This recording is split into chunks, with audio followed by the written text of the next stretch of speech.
Orang introvert seringkali dianggap sulit bersosialisasi karena sifat dasar mereka yang lebih memilih untuk mengarahkan energi ke dalam diri sendiri daripada lingkungan eksternal. Namun, untuk memahami alasan dibalik kesulitan bersosialisasi ini, kita perlu melihat lebih dalam ke berbagai aspek psikologis, sosial, dan biologis yang mempengaruhi mereka.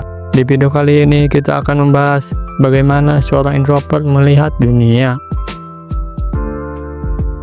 Introvert cenderung merasa lebih nyaman dalam suasana yang tenang dan minim stimulasi. Mereka membutuhkan waktu sendiri untuk merespon pikiran, emosi, dan pengalaman. Ketika berada di lingkungan sosial yang ramai atau bentuk percakapan, mereka bisa merasa cepat lelah secara emosional. Hal ini terjadi karena mereka membutuhkan lebih banyak energi untuk berinteraksi dengan orang lain dibandingkan dengan ekstrovert yang justru mendapatkan energi dari situasi sosial. Berbeda dengan ekstrovert yang cenderung menikmati percakapan ringan dan interaksi sosial yang luas, introvert lebih suka koneksi yang mendalam dan bermakna.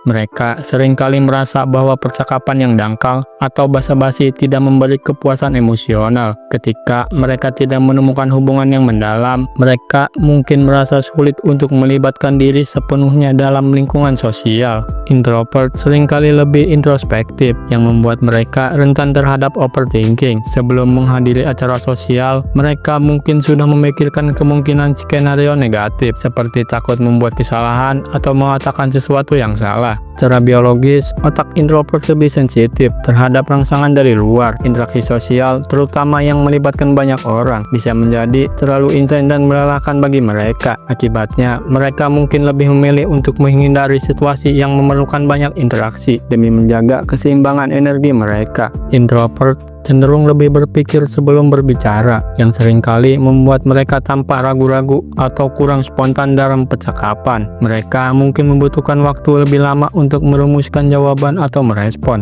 Di sisi lain, masyarakat seringkali menghargai komunikasi yang cepat dan dinamis, sehingga pola komunikasi introvert bisa disalahartikan sebagai ketidakminatan atau ketidakmampuan untuk bersosialisasi. Banyak introvert yang memiliki pengalaman negatif dalam interaksi sosial sebelumnya, seperti ditolak, dikritik, atau diabaikan. Pengalaman ini bisa meninggalkan rasa trauma atau ketakutan yang semakin memperkuat keengganan mereka untuk bersosialisasi. Mereka mungkin merasa lebih aman untuk menjaga jarak daripada mengambil resiko terluka lagi.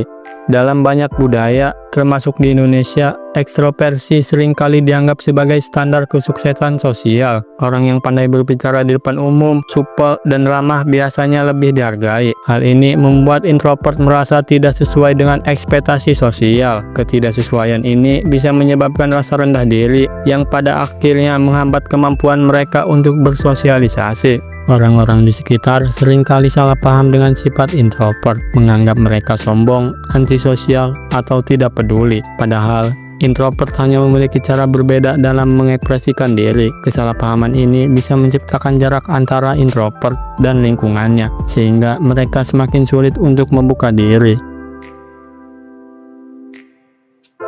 Kegagalan bersosialisasi pada orang introvert bukan berarti mereka tidak mampu bersosialisasi. Mereka hanya membutuhkan pendekatan yang berbeda dan lingkungan yang mendukung. Dengan memahami kebutuhan, preferensi, dan batasan mereka, introvert dapat membangun hubungan sosial tanpa harus mengorbankan kenyamanan diri. Yang terpenting, baik introvert maupun ekstrovert memiliki kelebihan dan keunikannya masing-masing. Memahami dan menerima perbedaan ini adalah langkah awal untuk menciptakan keharmonisan dalam hubungan sosial.